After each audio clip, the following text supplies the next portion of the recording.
What is your American dream?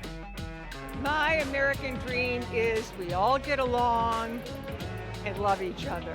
My American dream is for my grandchildren to have all the opportunity that they should have, fulfill their own dreams, and be fully American citizens. My American dream is peace, humanity, and justice for all. My American dream is for people of all faiths, colors, religions to come together and to rebuild a system so that it works for everyone. We'll all come together and become the democracy that we really are, and the strong, caring people that we are. My American dream is no poverty, that young black men shouldn't get shot.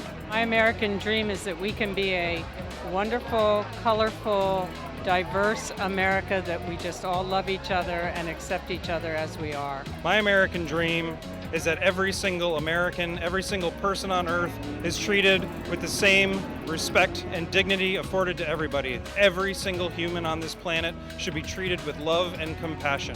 We continue to aspire to what I think we can be as a country, which is what the Statue of Liberty says we are. It's just a welcoming country that's a democracy. My American dream is a nation of immigrants that loves each other without any barriers of color, race, or class. Everyone has a right to the American dream. Groundhog Sam! Oh, Dr. Hogg, thank you so much for coming in to see me today. This is a real emergency. What's the problem? I'm stressed out. I got my pillow and I've got my pine cones, but I'm still not feeling that great.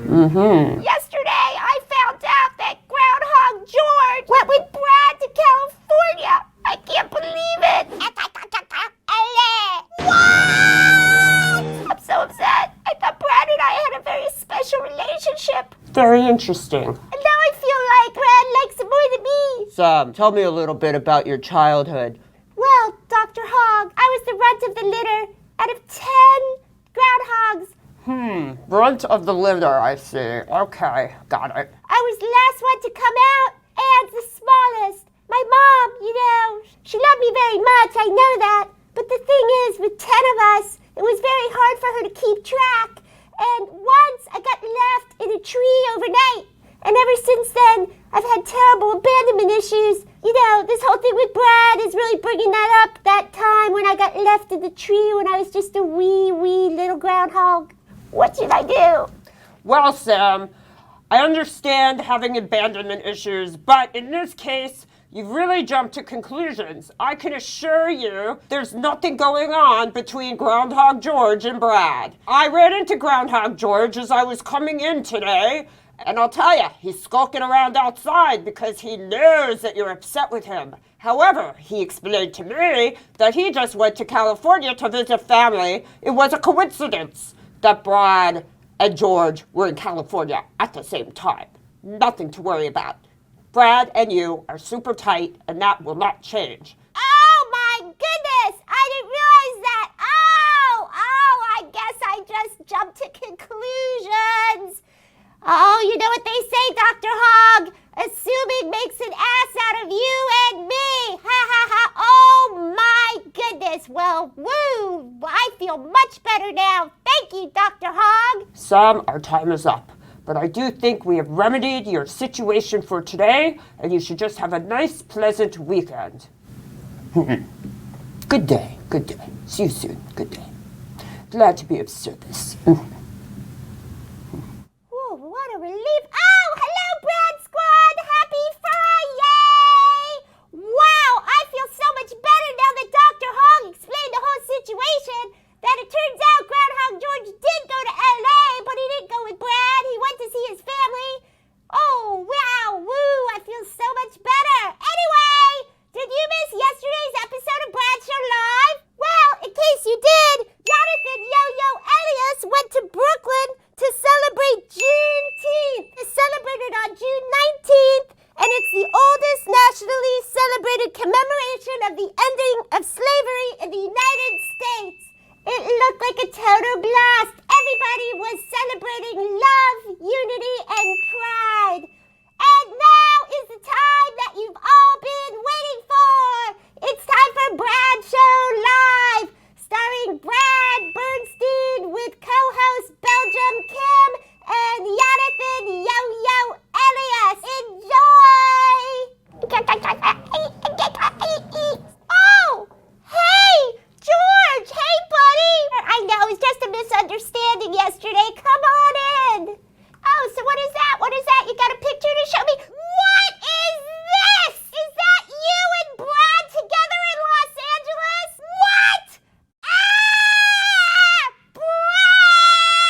Welcome, everybody. It's June 21st. And I am back from LA from my romantic dinner with George, Belgium Kim, and Jonathan Yo-Yo Elias. How are you today? George is a little messy. He is messing around. My God. Now, I want you to know, Sam, I was not at dinner. That seems to be a Photoshop. I don't know. I think Sam should go investigate I'm feeling that. some type of way about that, too. And Brad, I remember you telling me a story about you having dinner, beautiful backdrop of the city. It looked very similar to that. Maybe. But we'll see. I'll have to talk to them off the air. And I got to say hello to everybody who is watching the squad. Jessica Leamy Joel, how are you? Marge Higgs, Cece Mitchell. I think we missed Marge yesterday, right? I don't think I saw her. Dionne Watson, how are you? Mia Montauk, Angela Barrett, Willie L. Williams, Dionne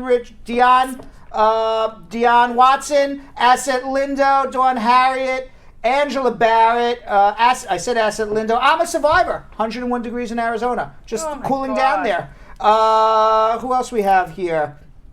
Mia Montauk, I said Claudine Edwards, Carol Anderson the Tiger, Jilly Gould, Rob J. Roberts. Hey. Rob J. Roberts wants to know, how gullible can that groundhog be? Tamika Nelson, Rich Kid C, I see Rich Kid C, and Dawn Harriet, how are you all? And on YouTube, we got Jenny Fernandez, Princess Monkey, Jemmy Pond says, hi dear. Ramon Lug says, hi squad, can my question be answered today? I hope so. Angela Tingling, Sparkle Fortune, Tally, Rococo Chocolat, Princess Black, and everybody else. Anybody else I'm missing here? DJ, Angela Rawlings saying hello, Kimberly Moore saying squad up, that's you, Belgium Kim. That's me. And we do have VIP treatment for members of the Brad Squad. Yeah. We do have that. If you become a member of the Brad Squad, you got to join our group on our Facebook page starting on Monday. We are going to read off the first 5 social media questions from our Brad Squad members. That is for people who are VIP to the top of the list on social media. And the reason why we're doing that is we want to give back all of our love to everybody who watches us every day and sticks with us and watches us and laughs with us and learns with us and just is our friend every day. We want to give some love back because you guys love us so much. So not only are we going to be,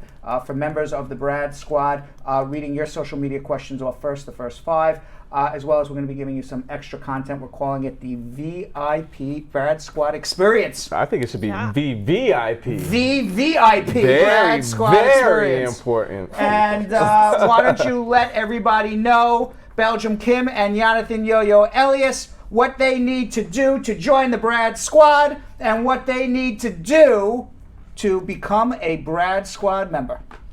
Absolutely. Family, this is so simple. The first thing that we need you to do is just follow that link that we're going to drop in our comments right now. Or you can search Facebook for Brad Show Live Brad Squad.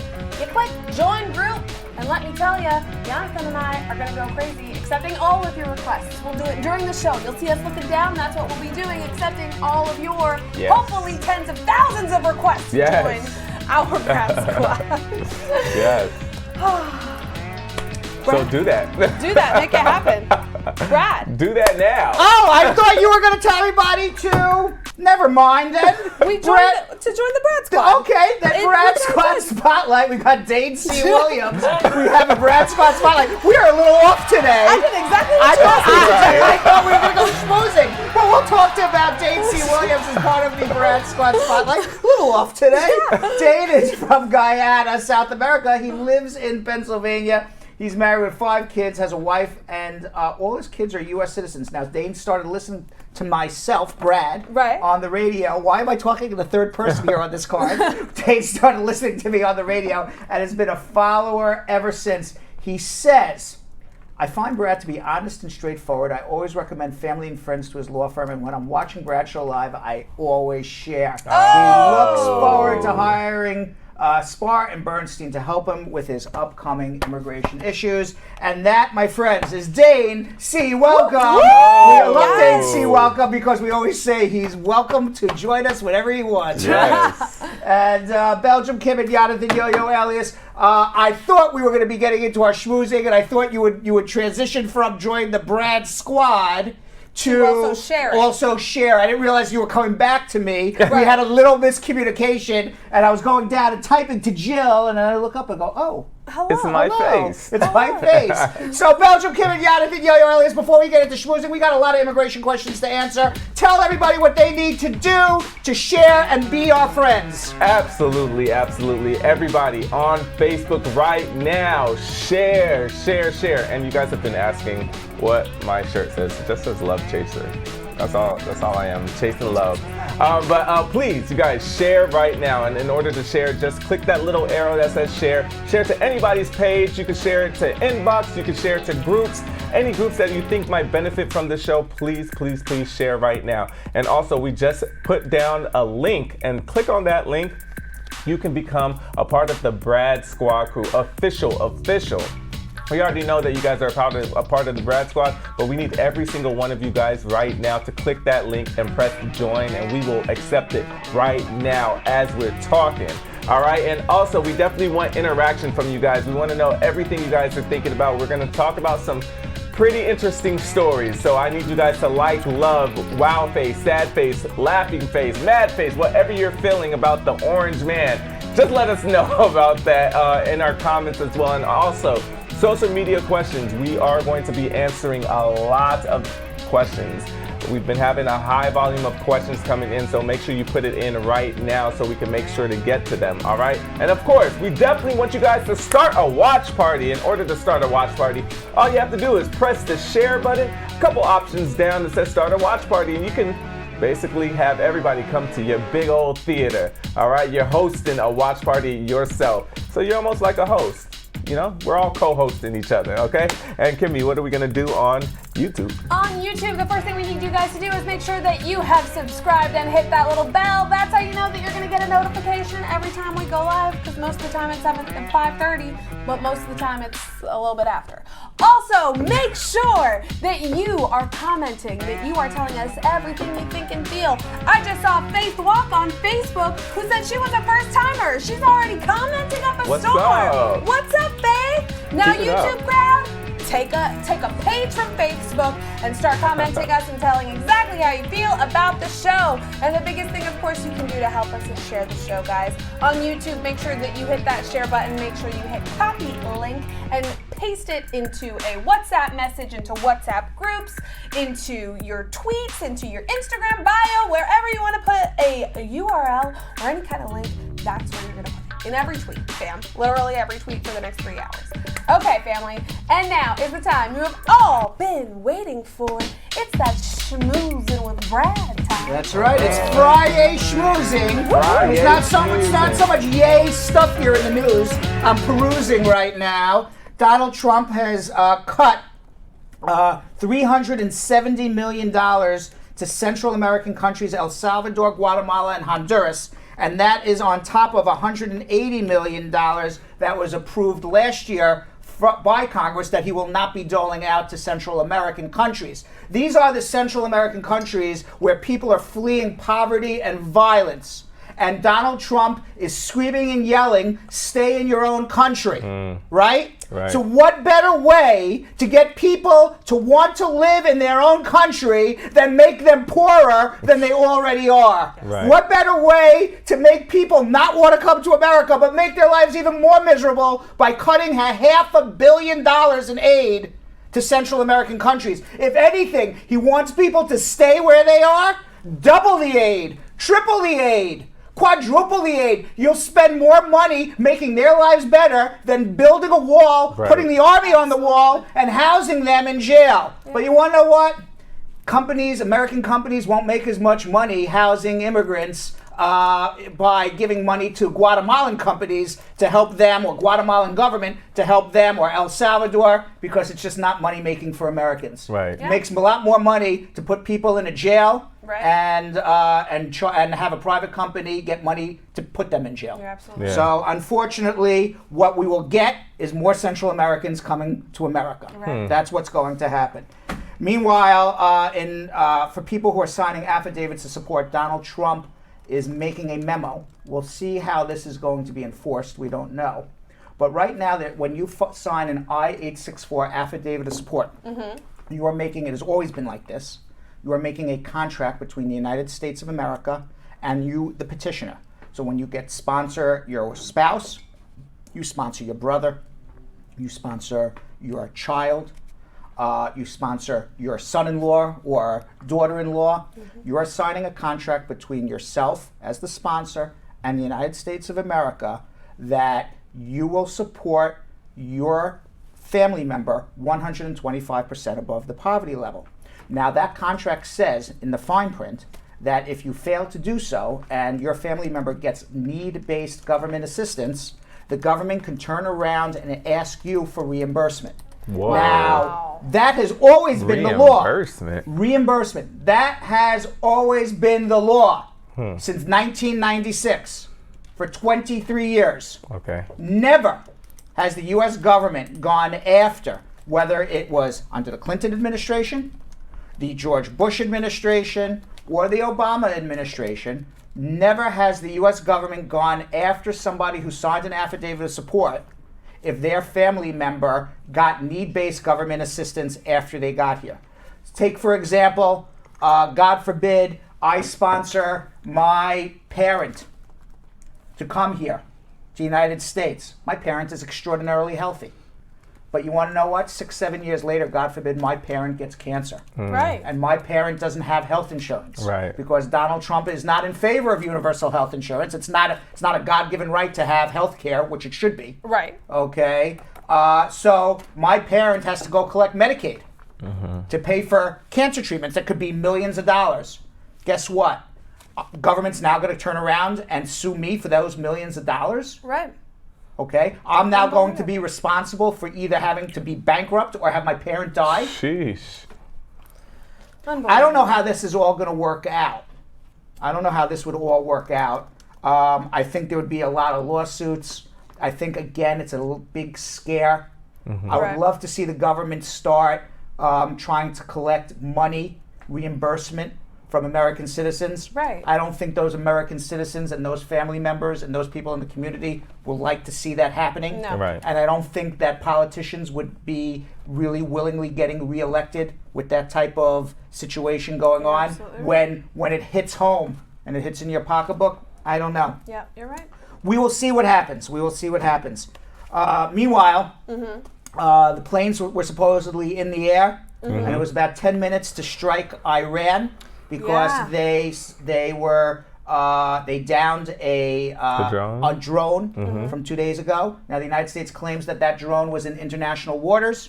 Iran says it was over Iran. Right. Kim and I had this discussion yesterday. I said, why would a drone be over international water? Makes no sense. Right. If you have a spy drone, you would go spy on a country. You wouldn't go spy on whales. Right. But Kim said, well, maybe they were looking at the tankers to make sure no bad guys were coming after the tankers. So I said, okay, maybe. We don't know. We don't know. Well, Donald Trump says, you know what? This unmanned drone cost $150 million. We're not going to allow Iran to do that. We're going to bomb the crap out of Iran. What? And that's exactly what was going to happen. Right. And he had the military with the planes in the air. And you know what happened? He changed his mind 10 minutes before the strike was going to happen because the generals of the United States Army came to Mr. Trump and said, we need a final go. Do you want us to lock and load? And Donald Trump said, well, how many people are going to die? And the general said, about 150 Iranians for striking down an unmanned U.S. drone. And thank God that Donald Trump had some sense and rationality and proportionality to everything and said, wait, that shouldn't happen. 150 people shouldn't die because there's a dispute about an unmanned drone. Right. And that would have led to all-out war between the United States and Iran. And I just see it happening because it's the same crap that you saw with Iraq when the George Bush administration went to Congress, went to the United Nations, said that Iraq has weapons of mass destruction. They're the ones that are funding Al-Qaeda. They're the ones that are funding terrorism around the world. And it turned out they really weren't. Right. Okay, and now you see, I mean, it's like history repeating itself. 100%. And maybe Iran is doing it. Okay, maybe they are funding, they are funding Al-Qaeda. Maybe they are funding chaos around the world. But does it require the death of thousands and thousands of U.S. military personnel? Right. And I don't know, tens and tens of thousands of Iranians, if not more, to have a war about it? Right. Does that make any sense? No. So do you feel like since even though he pulled back, he's still tempted to, he still was planning on bombing Iran. Do you feel like that's going to create some kind of friction I think now? there's a lot of tension right now. I would not be surprised in the next few weeks if the United States is at war with Iran. Right. Because a lot of times there's a lot of wars that were fought where neither leader wanted to go to war, but something happened and they were cornered and had to do it.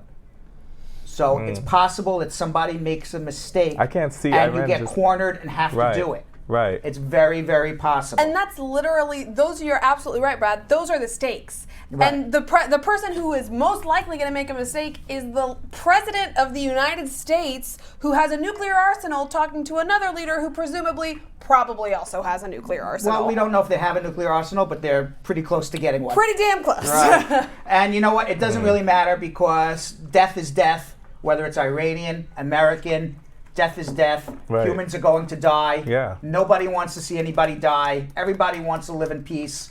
I guarantee you that if you walk the streets of Tehran and you poll people, nobody wants to go to war. Absolutely. Okay, nobody does.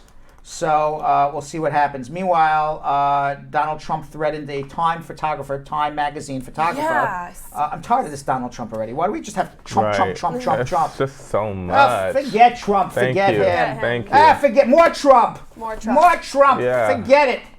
More Trump. All right. Ali. Trump. Where's non-Trump? Where's the non-Trump news, Belgium Kim?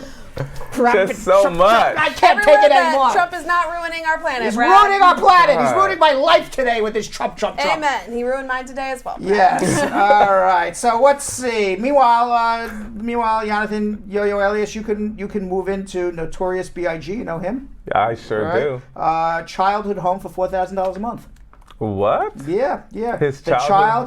childhood home of legendary rapper Notorious B.I.G. Christopher Wallace. Now just listed for $4,000 a month. That's it? Yeah, that's it. The condo, transformed into a room out of a West Elm magazine, is located at 226th Street in Clinton Hill in Brooklyn. And it certainly looks nothing like the one-room shack that the Notorious B.I.G. rapped about in the song Juicy. Yeah, right? I'm sure that that's doesn't not look. the That same. doesn't look like the one-room shack. No. Now the 4-story building now offers amenities such as bike storage, a common garden, a barbecue area. Oh wow! They've upgraded since the Notorious B.I.G.'s childhood. I wonder what he would feel like. Yes, Brooklyn has gentrified. Okay, is right. Yeah. yes, but I am 100% certain that Biggie had barbecues at that house. Now the home is available at the end of the month. Wow. They take roommates, and it's valued, if you want to buy it, at $976,000. Would you send me there? I would, but there's no pets allowed, so Groundhog Sam would have nowhere to live. But he lives with Jonathan. He doesn't live with me. Woo woo! So, and finally, you saw this, Jonathan. This may not be finally. Cardi B was indicted on felony charges. Yeah, on Friday. Apparently, she was in a strip club and saw the woman or women who allegedly had an affair with Offset, or had a one-night stand with Offset, or whatever happened with Offset. Something happened. And drinks started flying, and apparently, based on the news articles, I was not there in the strip club at the night, so I don't know. I didn't see it firsthand. That was not your night. It was not my night there. That wasn't your night. It was not my night there, but okay. apparently she sent some goons or her bodyguards after the women. And the women got kind of knocked around or beat up or something to that. She's facing felony charges. She refused to cop a plea. So now the DA has added felony charges, and a felony assault charges in New York can be years and years in jail. Wow. Now I would be really surprised knowing what happened in Chicago with Jussie Smollett, that the Queens DA is just going to let things slide because the Queens DA saw what happened last time with Jussie Smollett. So I don't know. I think She's looking for some. Do you think she's gonna get some jail time? She may very well. She may very well. I don't know. Right? She may end up pleading guilty to a misdemeanor. Well, she already turned down a plea deal. Right. She can plead guilty to a misdemeanor and probably do community service, but she turned that down. Right. So that's what she would have. That's all she would have got. Yeah, it's probably what she would have had. But it was also that she would be on probation, which means, or deferred. What is that? Where like if you get in trouble again. Then you go to jail. You get in extra trouble for the last thing that you said you were sorry for. Right. That's my very legalese family. and finally, Jonathan Yo-Yo Elias in my schmooze. No, I'm not going to do that. We're going to save our doctor one for our VIP extra. Oh man. Yes, we're gonna save that. We gotta talk about that. We're not gonna talk about it. We're gonna talk about it for our extra footage for our VIP viewers on the Brad Squad. But I do want to say that there's a guy by the name of Jose Sims, who's 29 years old. He was wanted for 7 counts of failure to appear in court. And he turned himself in after his wanted poster on Facebook got 29,000 likes. Why did he get that? I don't know handsome? why. On May 22nd, the Torrington, Connecticut Police Department shared his wanted poster on their Facebook page. He actually commented on it. What? Yeah, the schmuck commented on it.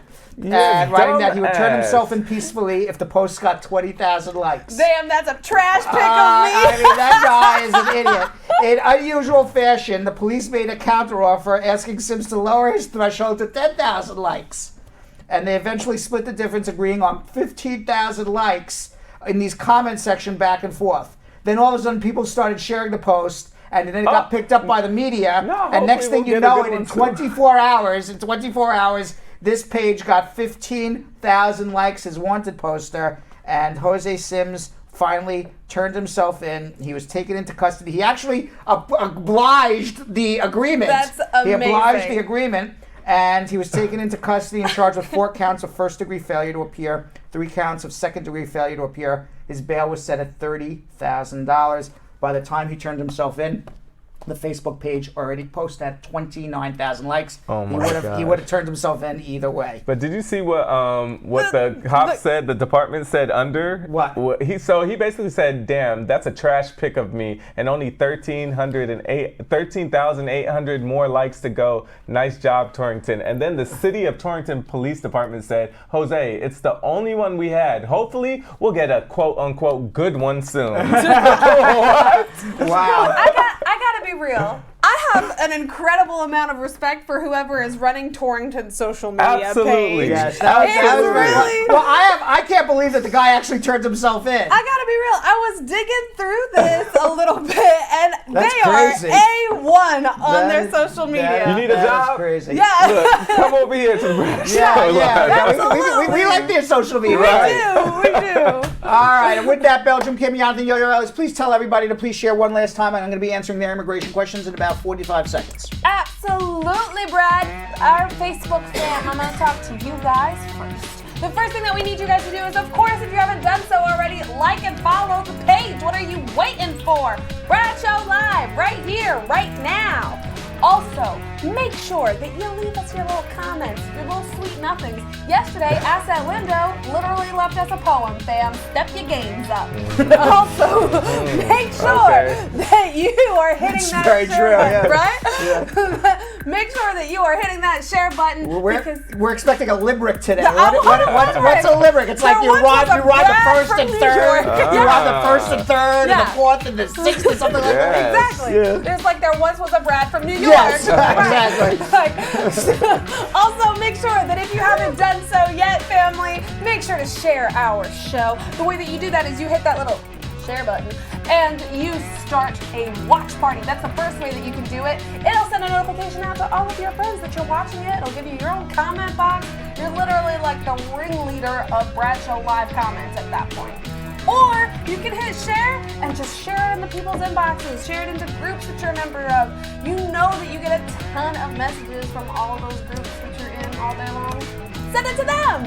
And Yo-Yo on YouTube, what's the plan, fam? On YouTube, you guys also have to click the link so you can make sure you join the Facebook Brad Show Live Brad Squad. crew, okay? Because we need both YouTube and Facebook to come and join this one group so we can get unified. This is our only group that unifies both pages. So we need you guys to click on that right now.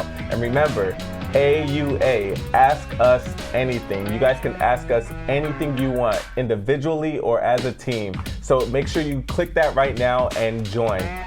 Also, we definitely want you guys to share. The way you share is copy the link, send it to anybody's Facebook page, Instagram page, Twitter page, but most importantly, we want you to copy the link and send it in a text message blast or a WhatsApp blast, GroupMe blast, whatever you use, whatever platform you guys use, you can send it through and send it to anybody. Just create a group of people, that friends, family, you could even have different groups, workers, you know, anybody that you just have met, like send it to them because this can help so many people and we're growing by the hour, not even the day anymore, by the hour, and this is all because of you.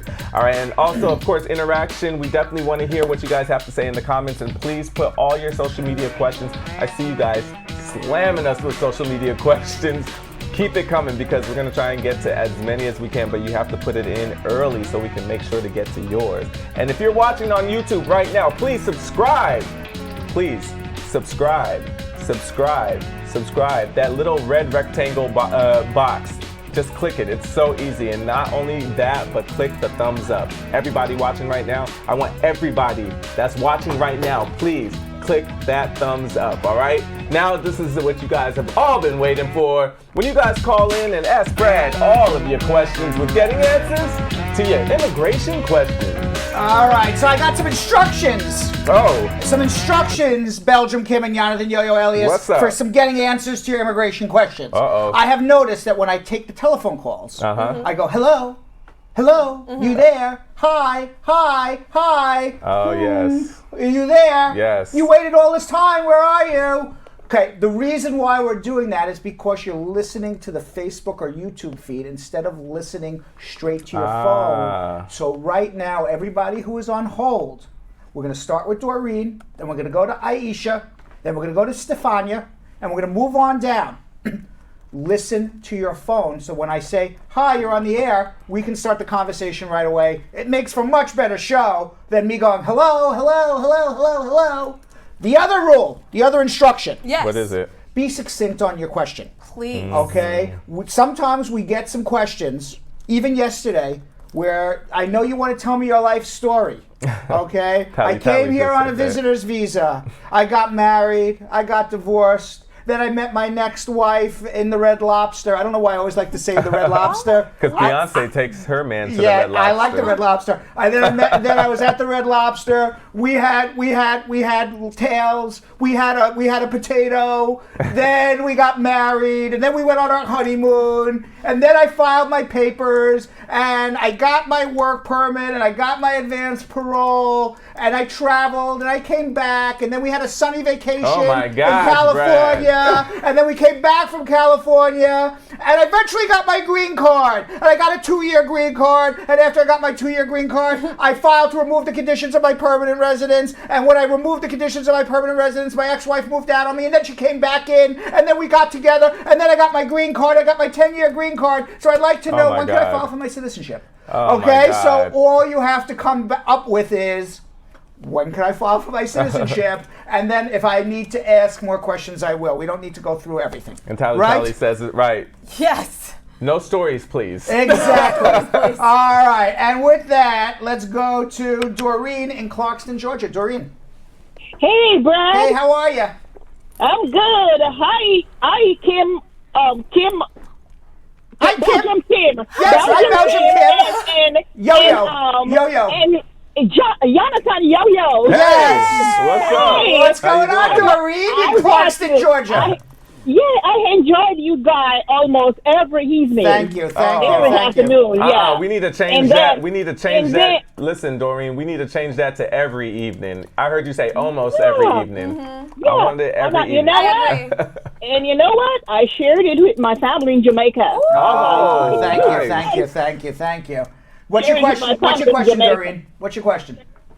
Yeah, what I'm saying is, let me keep it. Oh, let me say something before I forgot. Okay. let me say something before I forget. What? Okay. I'm afraid, I'm afraid to say it, but he's gonna win again. Trump. Yeah. We were just talking about this off the air. Doreen, we were just talking about this off the air, and Jonathan's like, Yeah. who would vote for You this know guy? what? Who would vote for this guy? And I go, half of America would vote for him. And Jonathan just asked me, he goes, what do you think the odds that Trump would win? And I said, I don't know, 50-50 right now. Yeah. What happened is, you know that he sent one of his men. I forgot his name. He sent the man to Africa, to the Apostle John Cheese Church. You know that prophet man? I don't know. What's your question now? It doesn't matter where Yeah. Trump sent his people to Africa. And What's your it's true. question? Tell me your question. Tell me your question. Yeah. Let me keep my life story simple. Sure. I've been here since 2017. Okay. Yeah. 5 months after I got married, Okay. what happened is I didn't put in for my green card because I'm saying to myself, I don't want to waste money because my husband, he doesn't file tax return for a couple of years. Why hasn't he filed a tax return for a couple? He works off the books? Yeah. Okay. And he doesn't make, I think he makes under $20,000 a year. All right. Yeah. Now, what's going on with? Let me ask you a question. What's going on with you and your husband? Are you together today? Yeah, we are together. We're living together. You're living together, so everything's cool, but for the man don't like to pay taxes. Basically, right? Yeah, they don't. Yeah. All right, I don't know. okay. Sorry. So let me make a suggestion to you. Okay. Number one, the law requires him to pay taxes, whether he's sponsoring or not. So I mean, he's breaking the law by working and not paying taxes. Be that as it may, we have a tax attorney here by the name of Carmela. Now, Carmela does what's called an offer and compromise. So in these situations, when you haven't paid your taxes for several years and you just don't have the money to go back now, I'm going to file a tax return, and I'm not going to be able to, I'm going to owe $20,000, $30,000, $40,000. I'm never going to be able to pay this. I'm going to be on a payment plan. It's going to bankrupt me. They have a program in place called an offer and compromise where if you can show that after all your other expenses are paid, your rent, your daily living expenses are paid, your rent, your car payment, clothing, food, there's no money left over for taxes, the U.S. government will wipe away your tax bill, and you'll end up paying pennies on the dollar, maybe $20, $40, $50, literally in taxes on a $10,000, $20,000, $30,000 tax bill.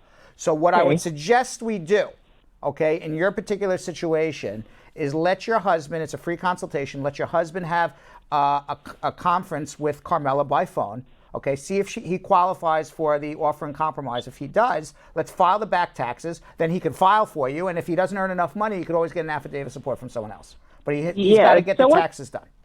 Okay. Yes. So right. what I'm trying to say, what I want to ask you is, my daughter is an American. Yeah, she's an American citizen. Mm-hmm. And she's over 21. Even though I'm married, she can still file for you. Absolutely. So if you want to say I'm not dealing with my husband anymore, let him make his own boat, let him make his own bed, let him eat his cake and whatever it is. He does his taxes, he doesn't. That's his problem. Yeah. He'll take responsibility at some point.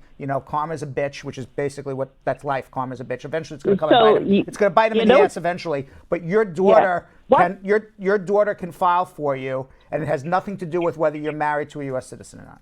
Okay. And how long would that take if she? The same amount of time. The same amount of time as if your husband sponsored you. It would no difference. Okay. In time. Yeah.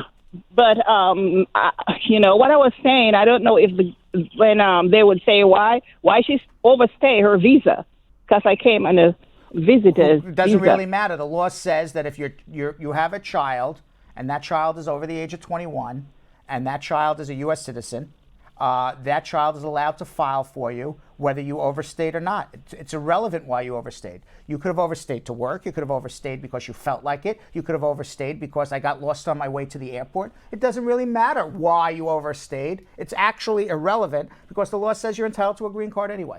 So whatever reason you overstayed, that's the reason. Who cares? You're still entitled to get a green card. All right. Okay, Brad. So okay. hold on one second and we can help you, okay? And I would suggest your husband take care of his taxes too. Okay, as a tax-paying American, I resent people who don't pay their taxes. Actually, to tell you the truth. As someone who used Carmela, you need to use her. Yes. She is a beast. She's amazing. All right, hold on one second. All right, let's go to Aisha in Chicago, Illinois. Aisha.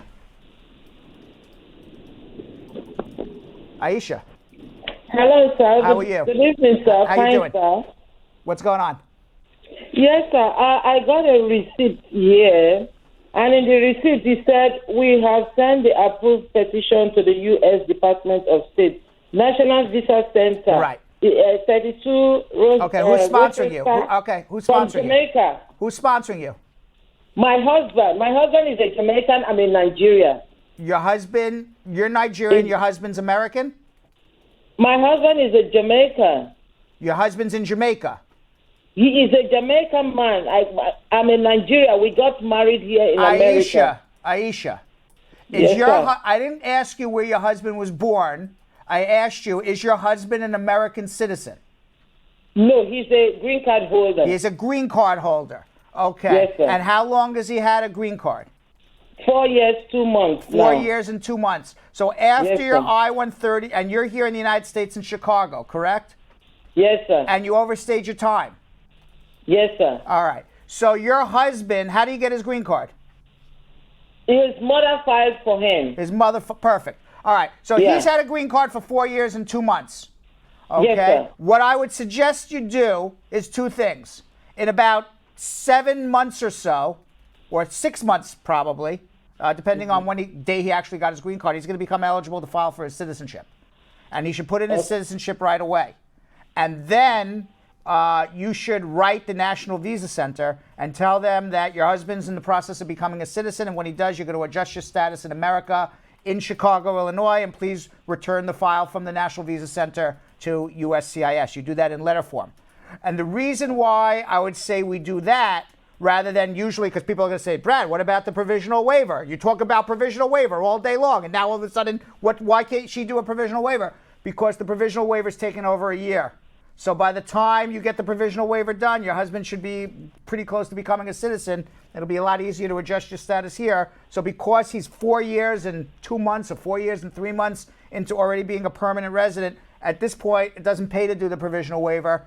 Wait on his citizenship, and then you'll adjust the status. What you want to do is write the National Visa Center and tell them to transfer the file back to USCIS, because your husband will shortly become a citizen, and when he does, you're going to adjust your status. Oh, okay, sir. All right? And we can help you with that if you need help, all right? So hold on one second. All right, let's go to Stephania in Randolph, Massachusetts. Stephania. Hello. Hi, Stephania. Yes. How are you? Good. How are you? Wonderful. What's going on? I have a quick question.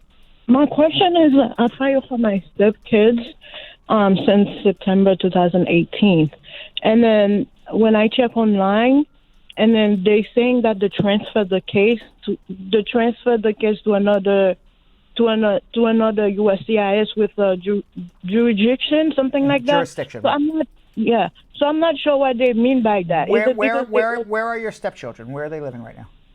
They're living in Dominican Republic. Okay, fine. So what happened is you filed an I-130.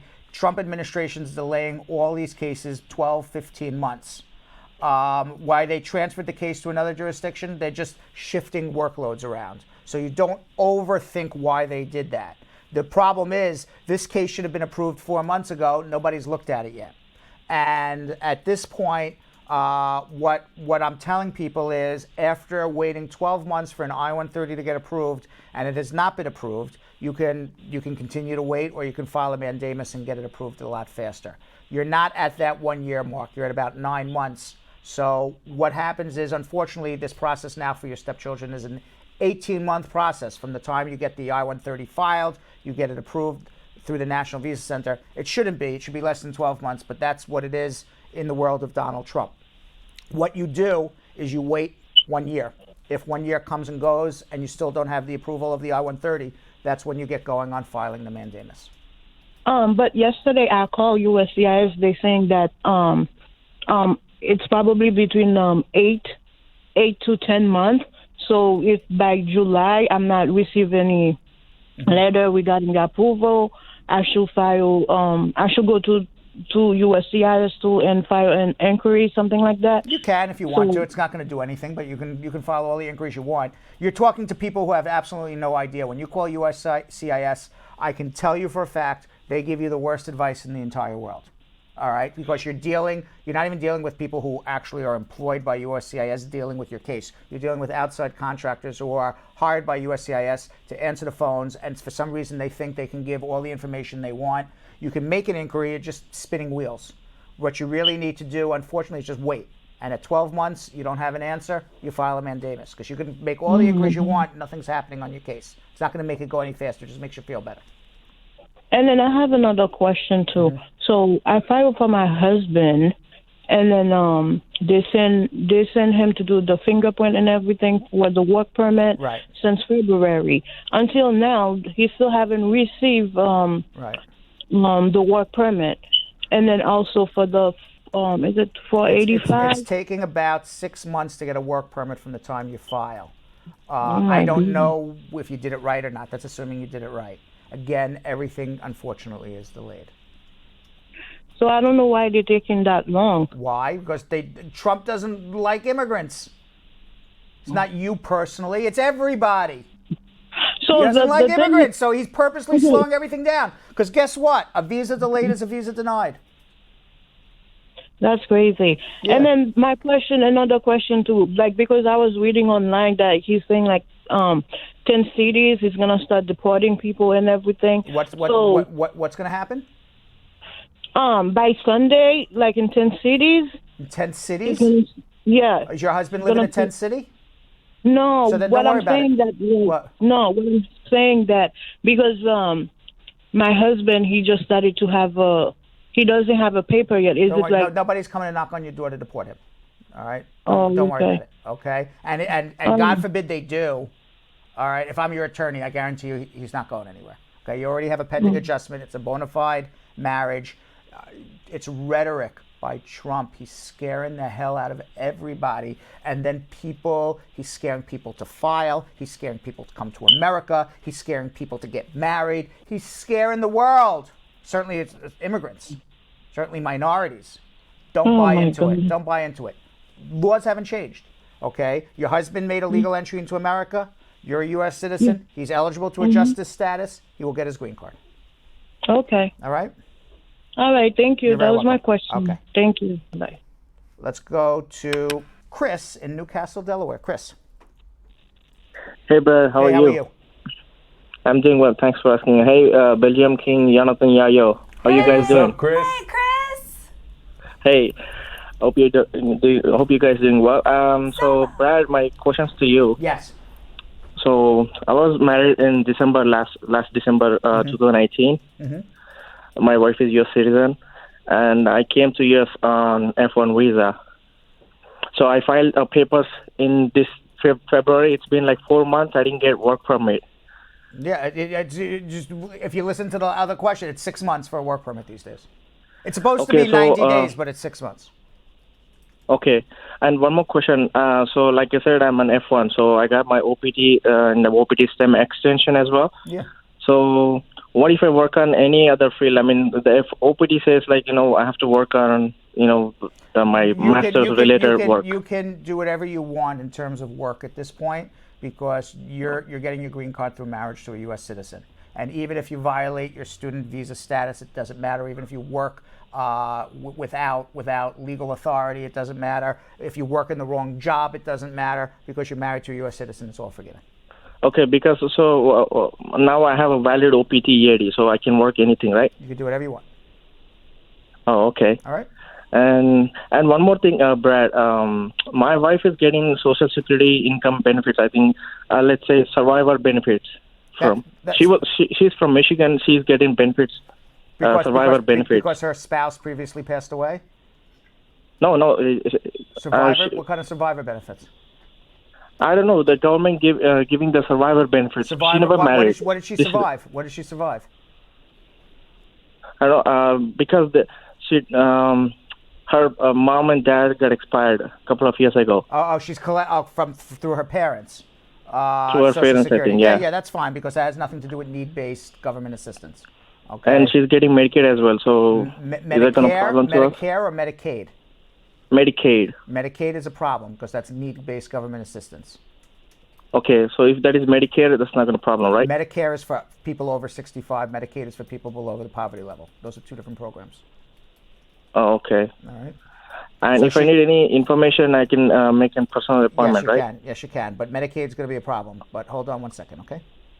All right, thanks, Brad. Let's go to Jennifer in Lenoir, North Carolina. We have lots of Lenoir, North Carolina. Is it the same person as yesterday? It's the same. Oh, same person. okay. I'm like, there's a lot of immigration problems in His face Lenoir, is like, North no, it has to be Carolina. the same. There's literally 9 humans Yes, in all all of Lenore. right. Can't be just. All right. What's your question? Yeah, but my question is, this is my follow-up. As I said yesterday, my mom is deceased. There's another brother of mine, eldest one, also got approved. But the problem is, he is married. Is he still eligible for the petition of my mom? Anybody? Who's the relative? My mother. Your mother is the relative? Yeah. Your mother's the one who passed away? Yes. And then he petitioned my brother also, along with my youngest, and it was approved 2 years ago. But unfortunately, my brother is married. When my mom filed the petition, he is single. Your brother is married, but your mom was a citizen when he got married. It's fine. Yes. It's fine. Yes. As long as your mother was a citizen when your brother got married, it's okay. So he's still eligible. Still eligible. Correct. Okay. All right. Thank you You're so welcome. much. That's You're welcome. my last question. Okay.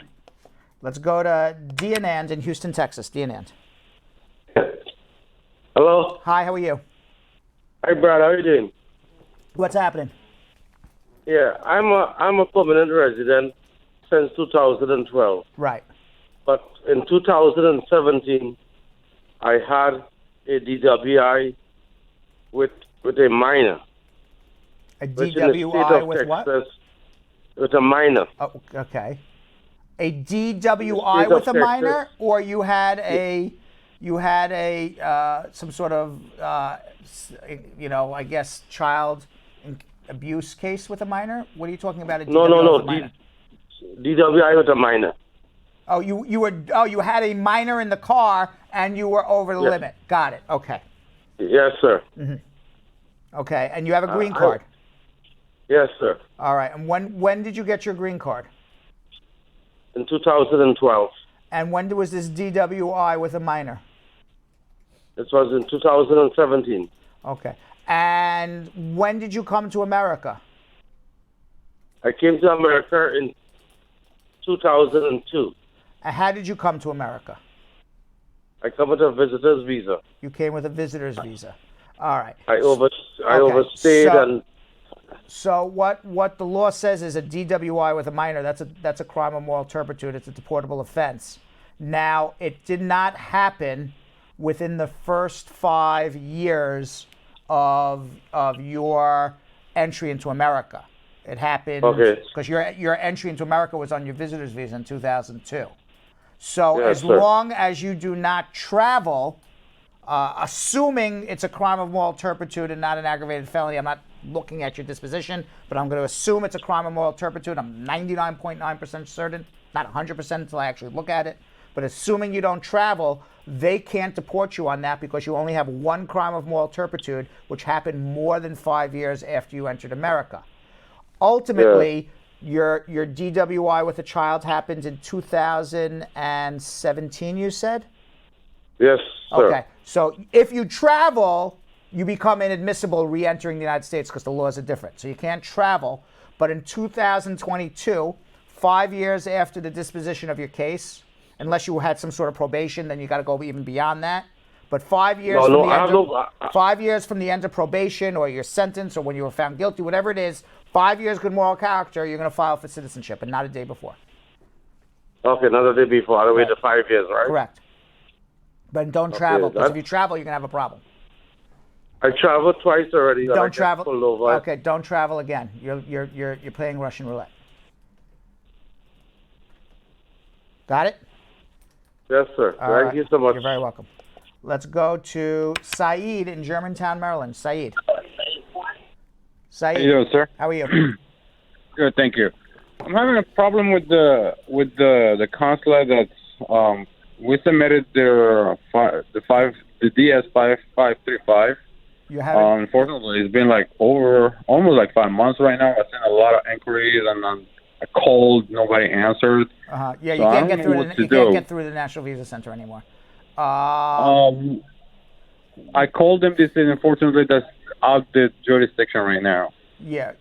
So what are you trying to do? You're trying to do what? Well, what happened is, you know what I'm saying, I applied for my wife, you know what I'm saying, she went to the interview on the January of this year. Where? In Morocco. In Morocco. Okay. And when she went for the interview, this was in when?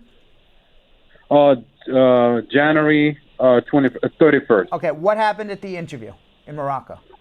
They give her a paper. They said because I was working and I got injured 3 years ago or 4 years ago. I was working as a security and I got injured, so I wasn't making any money.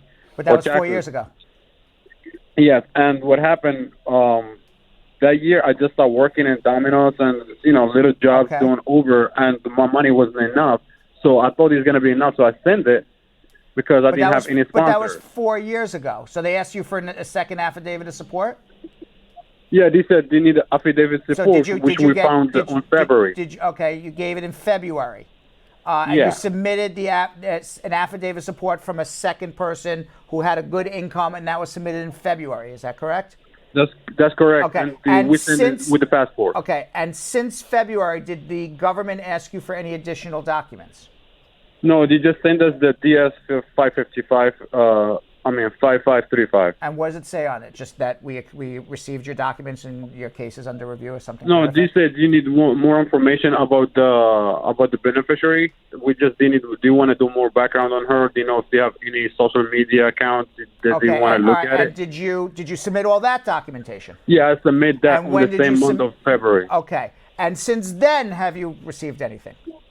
Nothing. Okay. So now that's the end of February. So they have basically 120 days to do something, and after that, they're violating your rights and the rights of your wife to come join you in America. So that's the end of February. So you got March, April, May, June.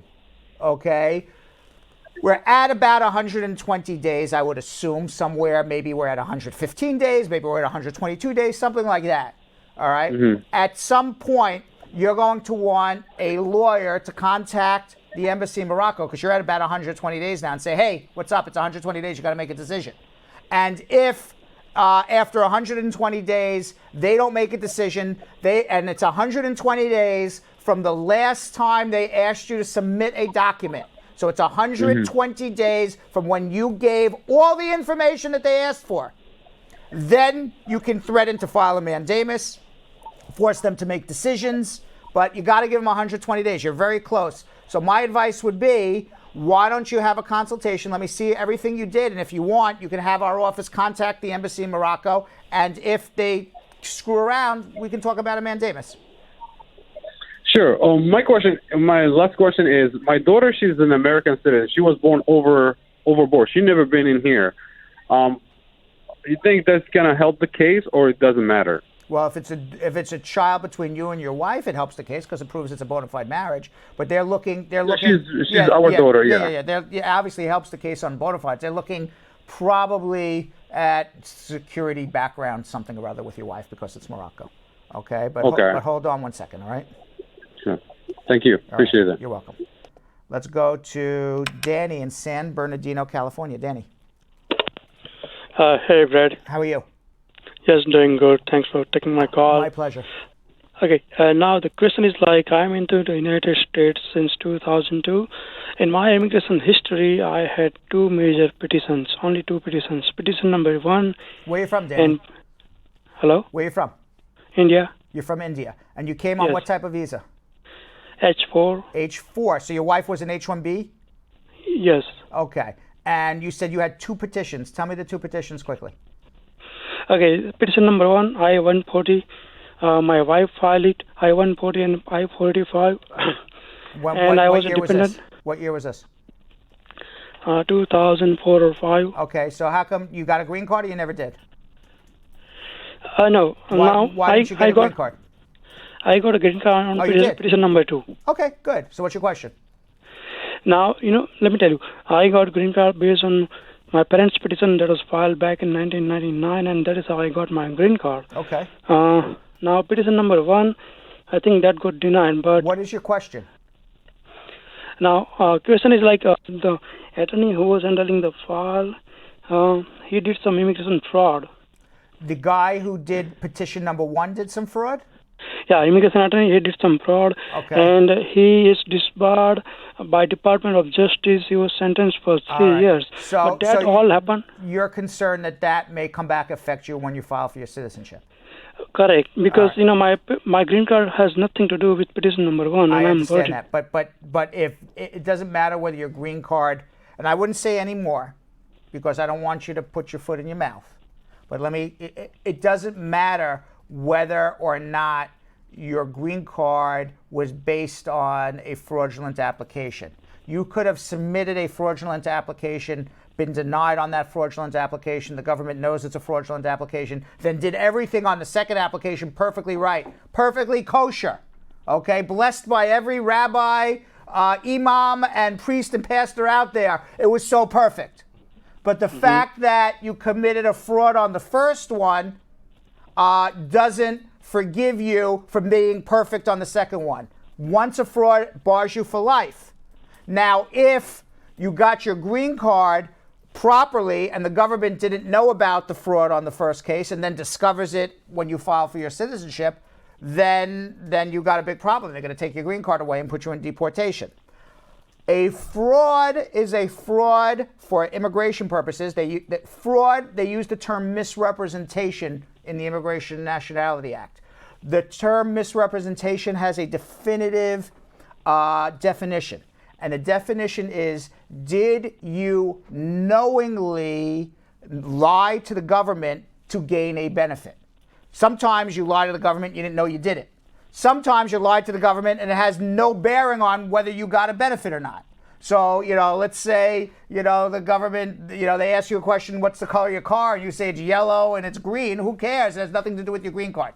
Okay, but I'm just making it up. It's absurd. Okay? So really what we need to do in your particular case, all right, because they're going to see when you do your citizenship that you had a case that was worked on by a lawyer who went to jail. Okay, so I think what I think we need to do in your particular case, and don't say anything because I don't want you to put your foot in your mouth, is we got to get your immigration records, and then we got to see what this lawyer put in petition number 1, and we got to see what you knew and didn't know about petition number 1, and we got to see if you have a problem or not. So hold on 1 second, and if you want, you could have a consultation with us. All right, let's go to Kazweem in Colorado Springs, Colorado. Hi. Hey, what's up? Hi, Brad. What's going on? Hi. Good. I have 2 questions for you. Yes. My first question goes this way. I filed for a VAWA case from I-360 from I-765, and I was given prima facie on June 21, 2018, and it will actually expire today. June 21, 2019, and yet I don't have a EAD card, and also you don't have a what? You don't have a what? EAD card. You still okay? So you can ask for an extension of the prima facie to continue to get government benefits. If you filed an I-360, but it sounds like you didn't file your adjustment application. The biggest mistake, the biggest mistake people make when filing a VAWA application based on abuse by a spouse is that they file an I-360 and an I-765, but they never file the I-485. And what happens when you don't file the I-485 is the I-765, which is the application for the work permit, will not get approved until your VAWA case gets approved. Therefore, you delay your work permit 24 months. If you file concurrently an I-485, which is your adjustment, you don't have to wait for the VAWA case to get approved. The fact that you have a pending adjustment gives you the work permit. So my advice to you and to everyone out there who has a VAWA case, file your adjustment and you'll get your work permit. So, but how long if I file the adjustment right now. How long will it take for my 360 to get approved? How long does it take? How long does it take? 18 to 24 months. Okay, and also I also want to say that I asked my lawyer to put in another EAD form. But you can put in all you can put all the EAD forms you want, but you need to get your I-360 approved or file an I-45. Oh, okay. So file the I-45, you'll get a work permit. You don't file an I-45, you don't get it. You'll wait years. All right, hold on if you need help. Oh, that's the problem. Okay. All right. Let's go to Michelle in Brooklyn, New York. Michelle. Hello. Hey, Michelle. How are you? Hi, I'm fine, Barn. What's going on? My question is for you today is my husband filed for me, and I went on the interview for my I-485. Right. Adjustment of status, and that was on he filed was August 2017. When did you go on your interview? And I went on the interview March the 21st, 2019. Okay, what happened on your interview? Until now, I'm still waiting on a decision. All right, well, you got to wait 120 days. Okay. 120 days. After 120 days, you call me back with the same question. Okay. All right? Okay, thank you. You're welcome. Let's go to Joshua in Brooklyn. Joshua. Hello? Hi, Joshua. How are you? I'm good. How are you doing? Good. What's going on? Okay, so my question is regarding my older sister. So my uncle, he filed for his brothers and sisters, and when we were living in Jamaica, and when the filing came through, all of his brothers and sisters, all their children came over to the States as well. But my older sister, she was... Wait. Your uncle filed for his brothers and sisters, of which I guess your mother was one of the sisters, or your father was one of the brothers, I guess. Is that correct? Yes, my father. Okay, sorry. So your uncle filed for your father. Okay. Yes. And your father got his green card? Yes, he has his green card. Okay, and now you're wondering about your brothers and sisters, which is your father's children. Were they included? You got your green card as well through this? No, okay. No. I'm trying to understand what you're saying. Okay, so let me start over. So my uncle that was living in California, he filed for my father. Okay. The filing came through, and the filing also included his children, including myself. Correct, I understand that. And my older sister. Okay. However, my older sister, when the filing came through, she was overage. Okay. So my question is, now, does she have to redo the entire application process all over again? Yes. For her to... Yes. Okay. Yes, your father would have to turn around and file for her. She would get a new priority date and be back on the waiting list. Okay, all right. That was my question. Okay. Appreciate it. Okay, you're welcome. Thank you. All right. Let's go to Winston in Menasha, Wisconsin. Winston. Mr. Brad. Hey, good afternoon. How you doing? I'm good. Good work you and the team doing. I love that. I have a question for you. Go ahead. If he's a permanent resident, how long it takes for I-130 petition to approve? Permanent resident filing for who? My spouse. Your spouse? In Jamaica. Takes about a year and a half or so. 2 years. Okay, year and a half, 2 years. Mm-hmm. Okay, thank you. You're very welcome. All right. Let's see what we got here. On January 25th, 2017, Belgium, Kim and Jonathan Yo-Yo Elias, Donald Trump signed an executive order titled Enhancing Public Safety in the Interior of the United States. That executive order called for major changes to immigration enforcement, including drastically expanding who the government prioritized for deportation. The executive order has affected thousands of immigrants living in the United States, including a 29-year-old man named Gilbert Olivius Bejarano, who has been living in America for 26 years before being deported. Our Miami field correspondent, Anna Escona, has something to say about this. Another edition of That Just Doesn't Make Any Sense. All right, so what doesn't make any sense is we don't have Anna's video. We don't have Anna's video. In another edition of... That just don't make no sense. Hey friends from the Brad Show Live, I'm Ana Escona. 29-year-old Gilbert Olivas Bejarano was deported back to Mexico after living in the U.S. for 26 years. Gilbert is now starting a new life back in Mexico where he was born, but he knows nothing from Mexico, not even the language. Can you imagine how hard it's been for Gilbert? He was deported back to León, Mexico, where he finds himself a total stranger, even though this is his background. But you have to understand, America is his home because it is the country that saw him grow up and the country that he adapted the language, the culture. All he knows is the United States. He knows nothing about Mexico. Gilbert left Mexico at the age of 2 with his parents, where they then resided in Oklahoma, where him and his U.S.-born siblings were raised. During his youth, he didn't understand much about his legal status up until he noticed that he couldn't do things like getting a driver's license like the rest of his classmates back in school were doing. Can you imagine how hopeless and left behind Gilbert must have felt? This must have been very hard for the parents to break it down to him, and very hard for him to accept, especially when it's not like he made a choice to come to this country. He was 2 years old. It's like his parents came here in search for a better life for their family, but they're limited due to their legal status. So the opportunities are also limited. This all somewhat changed when DACA started and he was able to remain in the U.S. legally.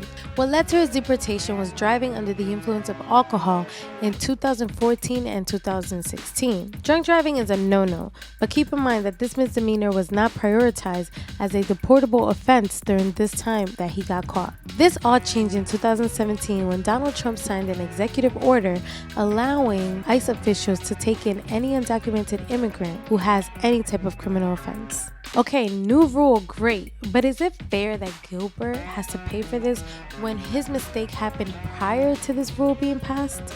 I don't think it's okay. I don't think he should have to pay for it, especially when he was trying to get a job, to work in this country, and he was doing absolutely nothing wrong besides drinking and driving, which, like I said, is not okay, but I think he deserved a little break. Overall, this just doesn't make any sense, and I hope that Gilbert can adapt to his new surroundings and hopefully one day return back home, yes, home to the United States in the future. All right, so what all this means is that if you have a criminal record, if you have an order of deportation and you're living in the United States, you have a concern. You have a concern if you have DACA, like what happened with the gentleman that Anna is talking about. And you have a concern if you have an outstanding order of deportation. You have gone through the deportation process. The Immigration Service has ordered you deported and you are still physically in the United States. Donald Trump made a big stink this week that ICE is going to go out and round up people, families who have outstanding orders of deportation. That is an infinitesimally very, very, very, very, very, very, very small amount of people who are living in the United States. The vast majority of immigrants who are out of status do not have an order of deportation. They don't have to worry. ICE is not coming to knock on your door. They're not coming to knock on your door if you file for your spouse. They're not coming to knock on your door if you file for your son or daughter. Only if you've gone through the deportation process, you've gone through the appeal process, the Immigration Service has ordered you deported. Donald Trump said ICE is coming to get you this weekend. Whether they are or not, I have no idea. Okay, they've been coming to get you for 20 years. It's not like they've been sitting at their desks doing nothing. Right. This is their job that they've been doing for 20 years. Donald Trump again is trying to scare people. Okay, maybe they'll get a few more people this weekend than other weekends. Okay, but it's not like all of a sudden they're going to go out and make massive arrests of tens of thousands of people or 100. It's not going to happen. So I see the comments in the comment section. I see the news. It's all scare tactics. Yes, if you have an order of deportation, you should be worried. But you should have been worried before Donald Trump made this announcement. Because immigration was going to come get you anyway. It's just a matter of time. It's not like all of a sudden like, oh, I have an order of deportation. Screw that. I can live here as long as I want. No, they're going to come get you anyway. So all that is happening is Donald Trump sent out a news release and said, if you have an order of deportation, we're coming for you. But they've been coming for you anyway for the last 30 years. With that, Belgium Kim and Jonathan Yo-Yo Elias, we have to do something we like to call social media check-in.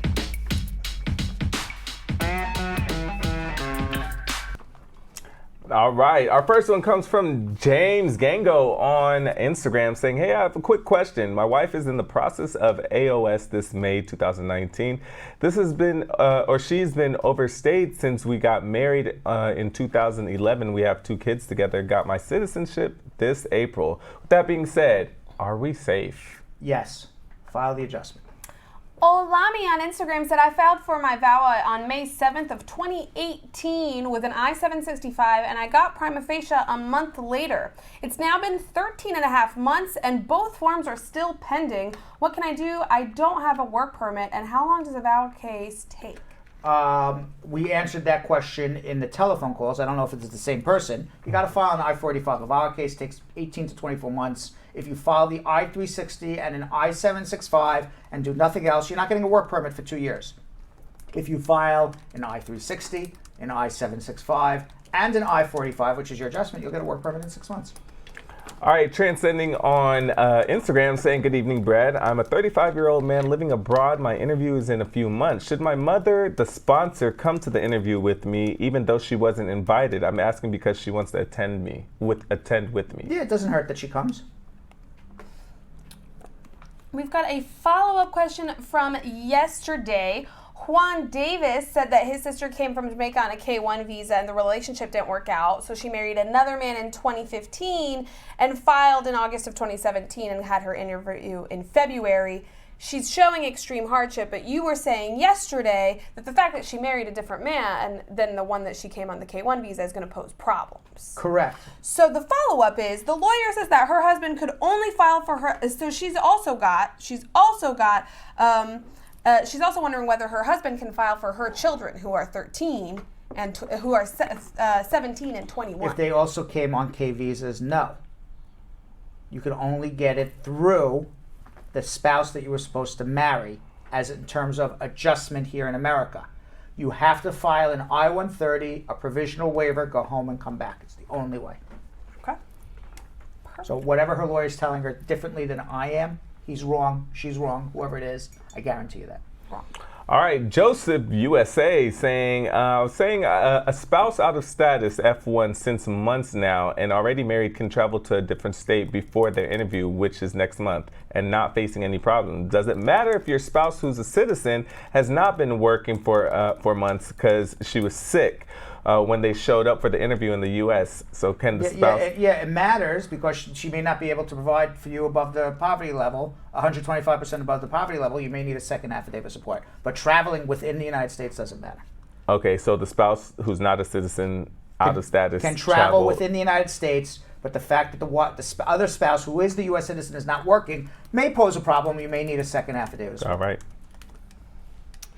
We've got our next question from Ibrahim Judah, who said, I petitioned my spouse on the 27th of December in 2018. When should I get the approval? Also, I lived outside of the U.S. working in Dubai and did not apply for my taxes. What should I do when I actually finally get the approval?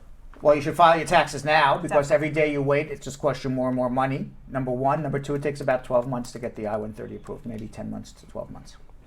Jeremy Fan saying, I just got a 2-year green card. If I divorce before removing married status, I-751, what happens with USCIS? If you get a divorce, you have to convert your case to a waiver case. Say, it was a bona fide marriage. I was happily married. I no longer am happily married. Here's my divorce. Here's proof it was a real marriage back in the day.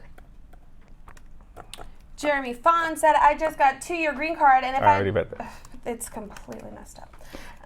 Juliet E said, I have a social security number and I can't renew my work permit because I divorced my first husband. I got married to a 4-year green card holder for 3 years. I'm working. Is that going to affect me? Say it again? So I am currently working. I can't renew my work green card permit. Holder. Right. So she's married to a green card holder. It doesn't. You're working out of status. You're going to get a green card once your spouse becomes a citizen. But what do you mean is it going to affect her? Because she's currently working and her work permit has expired. Well, you're working out of status. So how does it affect you? You're working out of status. But if you're married to a U.S. citizen, it doesn't bar you from getting your green card in America. If you're married to a resident, it doesn't bar you from doing a provisional waiver, going home and coming back. So ultimately, it won't affect you. But yes, you're working out of status.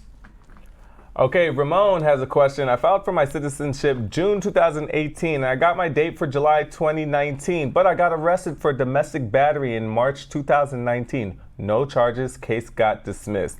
Would that affect me next month? Please note that I got my fingerprint background check and everything already from last year. Well, you have to prove good moral character. The fact that you got arrested for domestic violence could affect good moral character, but generally, one arrest, case dismissed. Generally speaking, that's not enough to say bad moral character. Generally speaking, it should be okay. And he got arrested after filing for the citizenship. That's fine, Binta says, how long will it take my case if I change to a VAWA? I filed in June of 2019. 18 to 24 months. Karine Reed saying, hey Brad, got a letter today requesting I-693. Could that mean my interview is near? Look in the 8-ball for me, please. LOL. Where's my 8-ball? Oh, somebody took it. Maybe she took it. Somebody took it. I don't even the have the 8-ball first person today. that asked for the 8-ball. Somebody took it off my desk today. Groundhog Sam was there mad. Is no 8-ball. I told you he was mad. Is it in your little cubby under your desk? I don't know. Oh, it is. Hold on 1 second. I'll be back. And come back.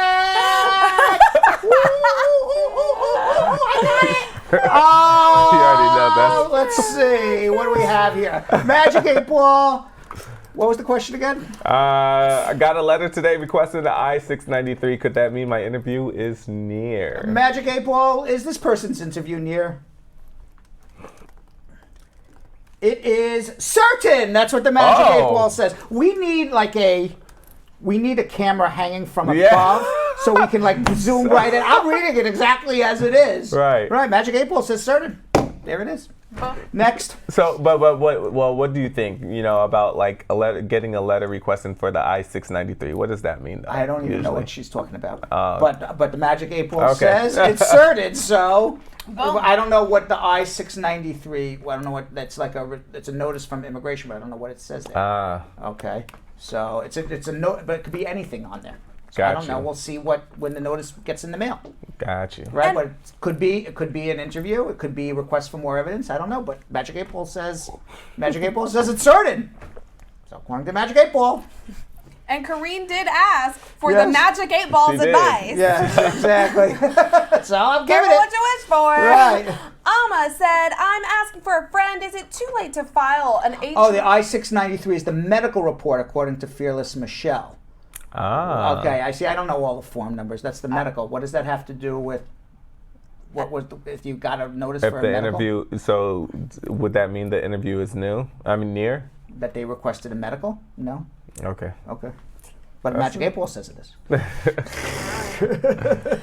I've got a question from Amma Survivor who said, is it too late to file an H-1B cap-exempt visa at this time of the year with any concern? Yes, it is. Too late. They've reached everything. Baby Cher saying, my friend was... Boy, everybody's like, it's the medical report, Brad. Oh, okay, damn. All right, the students have become the teachers for a hot second. Calm that's down. Right. We're proud of you. It was a test, fam. Okay, grasshoppers. Right, okay. All right, Baby Cher saying, my friend was previously married and received her conditional green card. She divorced her husband because the relationship wasn't working out. She ended up not being able to remove the conditions on the green card. She'd be married 2 years later and has a child with her current husband. Her husband filed a petition for her in 2017. She hasn't done any fingerprint or biometrics, and it's been 2 years now. She's told that she has to ask for the petition on the old case with the first husband to be dropped before immigration could start processing her new case. She dropped the old petition last year and now received a deportation removal letter, and she has a hearing to go to. Is that standard procedure, and what should she do? All right, she's now married in a bona fide marriage to a new husband. Yes. That she has to file an I-130 for that new husband immediately, prove it's a bona fide marriage, and have the deportation terminated. It sounds like she's just screwing up the process. Sounds like you need a lawyer, baby. You need You said like Kojak there. Remember Kojak from the 70s? Yes. You need a lawyer, baby. You need a You lawyer. need a lawyer, baby. My Don Cornelius. That's your Don Cornelius. Aaliyah Atkinson. Kojak was a bald Greek man. I don't think you can play that one off with a lollipop in his mouth. Aaliyah Atkinson said, "I'm out on immigration bond and I'm pregnant with a U.S. citizen's baby who doesn't seem to be willing to help me out. My dad filed a petition for me back in 2017, but it hasn't been approved or denied. What are my options?" I don't know what your options are, but your dad's not going to be able to help you. Your baby's father doesn't seem to want to help you. You have left either some sort of asylum withholding cat claim. You have a cancellation of removal claim, perhaps a VAWA claim if you were married to this man. I would need to know more. Arrow saying, if you're going to an interview and change your address, will it delay your paperwork? Yes. Vanish Beckford is asking for a friend. Is it safe to travel to Florida if your papers are in? It's safe. Safe. Alex saying, can I get a green card based on winning the Mega Million lottery?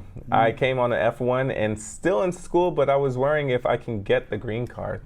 You won the Mega Million lottery, Alex? Is that what it means? I don't know. Can I get a green card based on winning? You can't be lucky twice.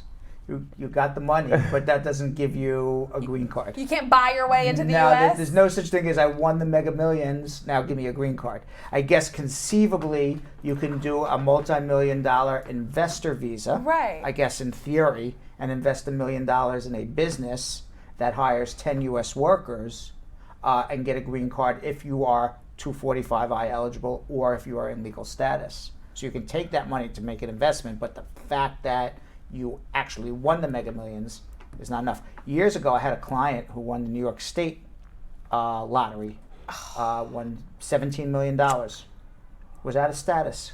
Oh, wow. New York State never asked him. Jamaican. And she got the money? Or he got the money? He got the money. About 15 years ago. He wouldn't have gotten away with that in Alabama, let me tell you. Wow. Love that. Wow. Okay. Man.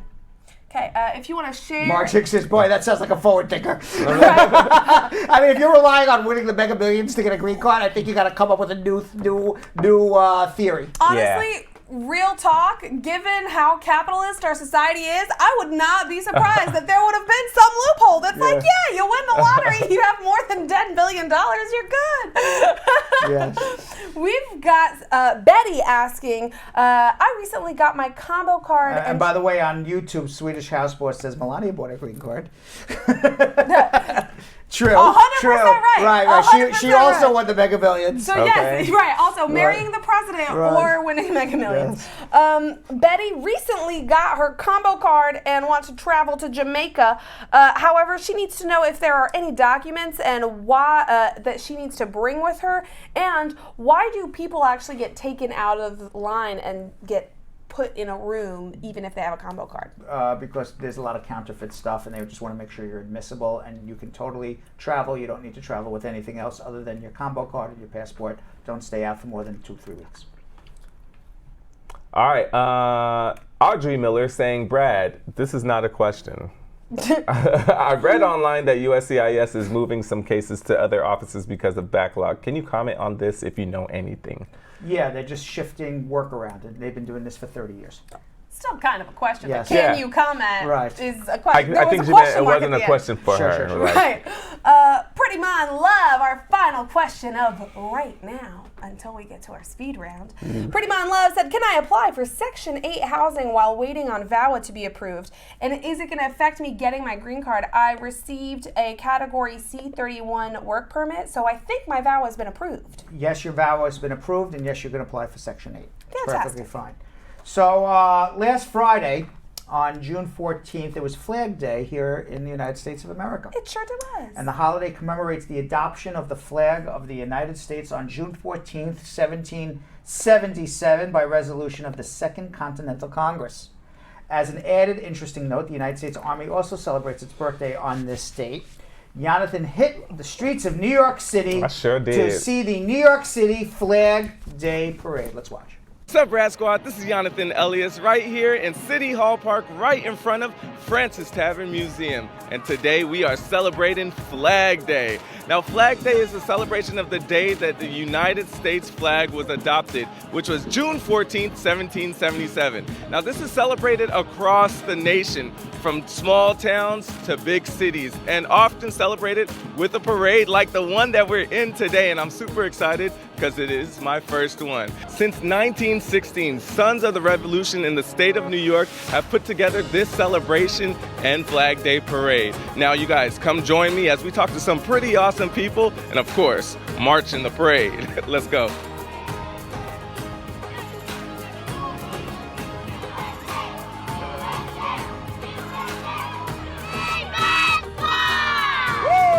So why is it important to have the kids come out here for celebrations like this? So we can celebrate our flag and they can see what it's all about. It's nice to celebrate something that binds us all together. We're all in this country together, and it's good for the kids to show some patriotism. I love that. And how important is Flag Day to you? It's really important. I think it's like a fun thing to do, and it's something that, the kids some of them are new to the country, and they're becoming Americans, and it really is, I don't know, it's just something that's great for all the kids. Hi, how are you doing today? Doing fine. Yeah, so this is a pretty exciting day, right? Yes, very exciting. Yes. And can you please let everybody know what today is and how we're celebrating? Okay, it's Flag Day. We celebrate the American flag. We all stand and salute, and it's our pride. So I'm here as a member of the Sons of Union Veterans of the Civil War, and our ancestors that were in the Civil War, and we were on the Union side, and we're here to honor that. Right. And can you please talk about your outfit too? Yeah, this is a Civil War uniform, and it's a reproduction of a uniform that was worn during the Civil War over 150 years ago. Wow. So why is it important to celebrate Flag Day? Well, it's our symbol, and when you see the flag, it's an important symbol that is for freedom, and any opportunity that you look for, you have an opportunity to do. So it's very important to you to represent. That's why I'm here today. Yes. So I want to know, what is your immigration story? My immigration story? Well, my family, one part of my family came here in the 1600s, and another part came in the late 1840s. So Civil War from Germany, and some from Scotland and Ireland and England. Yeah, so variety. I'm a mixture. Yeah. How are you doing today? I'm doing well. First of all, love your outfit. Thank you very much. No problem. So what are you doing here today exactly? So I'm representing the St. Andrew Society, which is actually the oldest charity in New York State. It's founded in 1756, and our past presidents include Andrew Carnegie. Alexander Hamilton was actually a member of the society, so we're one of the oldest organizations in the country. Wow, that's amazing. So what are you going to be doing today for Flag Day celebration? So I'm representing the organization. I actually have Scottish background. Many people don't realize that many African Americans do have Scottish background. So my great-great-grandfather's name is Ned McClendon. So that qualifies me to be a part of the society. So I feel like I'm one of the changing faces of the society. In addition, we didn't let in women until only about a decade ago. So really just to represent the changing face of what immigration looks like from the past to today. Yeah, that's a big thing. That's a big deal right there. Yes, indeed. So why is it important to celebrate Flag Day? Just important that, for one, people fought wars for the United States flag and other country flags, but in addition, just to represent the pride that you have in the organization that you're representing, and the flag is the best way for outsiders to see that pride that you have. Amazing. So you kind of answered most of the next question, but I wanted to know, what's your immigration story? Like, when did your family come here, and like from where? So they're from various places. We trace back the Scottish background to my great-great-grandfather, who was born in 1825 in North Carolina. And then I have slave-descended background. And then my great-grandfather is from the Bahamas. And also American Indian in there as well. So it's kind of all mixed together. Yeah. So do you feel like because, your family migrated over here to the States that you're able to live your American dream? Absolutely. I mean, I always say that my great-grandmother probably would have been cleaning someone's house. My grandmother would have been potentially, a sanitation person in the company that I used to work for. My mother may have been, a secretary, and now I'm able to be vice president or president of the company. So I think that's the trajectory. That was great. Thank you. Yes, that was amazing. All right, we are at the end of the parade. I'm tired, because we actually walked the entire parade, but today was so amazing just because it's not just about the United States flag. It's actually about inclusion and bringing Americans together as one. So I hope you guys enjoyed this celebration. Back to the studio. All right, and for everybody out there, if you follow us on Bradshaw Live, you're going to see the best of our show starting next week, and the best of answering immigration questions, and the best of all of our content on Instagram at Bradshaw Live. So please follow us because we're going to be totally revamping that entire page starting this weekend. Also, please follow me at Real Brad Bernstein. You can follow my trials and tribulations around town and around the world. The trials and tribulations of Brad Bernstein around town, around the world. And Belgium Gim, where can they follow you? They can follow me on Instagram at BelgiumKimTV or on the Facebooks also at BelgiumKimTV. Absolutely. And you can follow me on Instagram at Jonathan Elias TV. This weekend should be pretty litty, so you probably want to follow it. Some very litty on Jonathan Elias TV. Yes. That's kind of rhymes a little bit there, right? And by the way, it is Immigrant Heritage Month. Oh, We have Immigrant of the Day. It is Christiana Amanpour. She was born in January 12th, 1958 in London, England, and is considered one of television's leading news correspondents, first gaining notice in 1985 for reporting on Iran, winning her the prestigious DuPont Award. Amanpour has received multiple Emmys and countless other honors for her work, including several Peabodys. She is CNN's chief international correspondent. She is the daughter of an English mother and Iranian father, and the oldest of four sisters. She was inspired to become a journalist in 1979 when the Iranian Revolution toppled the Shah of Iran. Besides her role as CNN's chief international correspondent, helming a number of arresting documentaries on global social issues, she has worked for CBS News on their award-winning program 60 Minutes as a reporter. She has received an avalanche of journalistic awards, having won 9 Emmys, several Peabodys, an Edward R. Murrow Award, and recognition from the Library of American Broadcasting. Our Immigrant of the Day, Jonathan Yo-Yo Elias and Belgium Kim, Christiana Amanpour. I really like that segment. Yes. I really like that Yes, segment. because we forget that all the people that make our day, make our lives better, a lot of them were not born in America. I gotta be honest. As a little girl in Belgium, one of the biggest bonding moments for me and my grandma was watching Christiane Amanpour on CNN. Really? Wow, and really? watching her cover stuff. And she Really? was one of my childhood heroes. She was Wow. what inspired me to go to school for journalism. She is Wow. what oh my God, I find Christiane Amanpour to be such an inspiring and smart indivijulian. God, we need more like her. All right, so we got a speed round. Yeah. We're going to try to answer as many questions as we can. Julian? Julian, if you're listening out there, Julian, leak all of the extra social media questions. Leak them all. Leak at least 30. I want to see all 30 leaked. And put 7 minutes on the clock, please. 7. We're going to leak Minutos. WikiLeaks. Is that a thing? WikiLeaks, if WikiLeaks, if you're listening, leak all of the questions right now. I see the headline already, Brad. Digital show releases all their questions in mass leak. Exactly. Like, what? What? That's not a thing. Not a thing. I thought it was a thing. Okay. All right. Ready. So my daughter still doesn't realize that I have a live show and likes to call me every day during the show. You do? Yes, she does. It's amazing. You have So a she show? just listened to me say that to her. So He answers just I answered just to say that and hung up on her. Yes. So let's do 7 minutes, 30 questions, and let's see what we can do. Douglas said, after 90-day period for the AOS for the B1, B2 visa holders, is it on first entry or another entry? And what if someone came in March and traveled out hoping to come back again in It's October? on every entry. Ooh. Sem says, how long does the work permit take? National Benefits Center. About 6 months. Kahai said my case was updated to card is being produced on the 19th of June. And then on the 20th, it said the case was approved. That's for the I-765. What's next? Should be getting it in the mail. Whoop, whoop.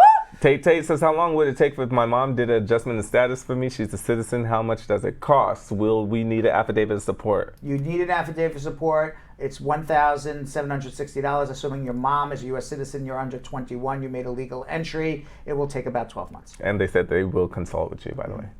Malia said someone came up a week ago on a B1, B2 visa and got married 3 days ago to a green card holder. Who is the baby's father? Who is the baby's father? No, what? Green card holder. Who is the baby's father? I got it. I thought it was like I know who the baby's father is. Bernstein. Time is running. Keep going. Yeah. We're wasting time. Also, she has a baby.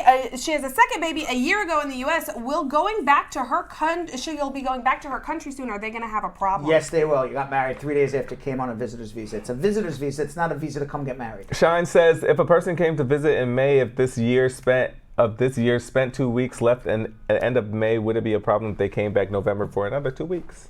Shouldn't be, but you never know.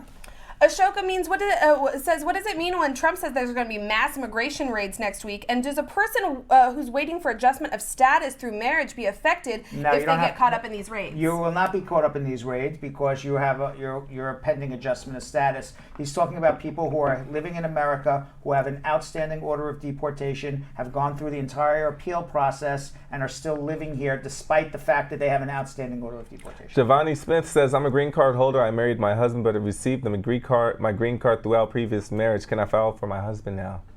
Yes, as long as it's been more than 5 years since you got your green card. Mahendra says a friend has filed in the F2A category. His dates are for filing an adjustment are current, but he recently returned from a trip abroad. He's currently on an F1 visa in the U.S. Can he file for the I-485 now, or should he wait? Wait 90 days and then do it. Arlene says, asking for her sister, she has the I-751 pending for 396 days. She hasn't received the RFE or anything from immigration since then. What do you think is happening? I think it takes about 18 months. You got to keep waiting. Unbreakable Cassie said, if your husband filed for you in December, had your fingerprints done in February, how soon till the work permit? Should be in your mail any day. Zeri says, I'm a nurse with the DACA and I'm a derivative beneficiary. Can nurses that studied in the U.S. and licensed adjust the status as a healthcare worker?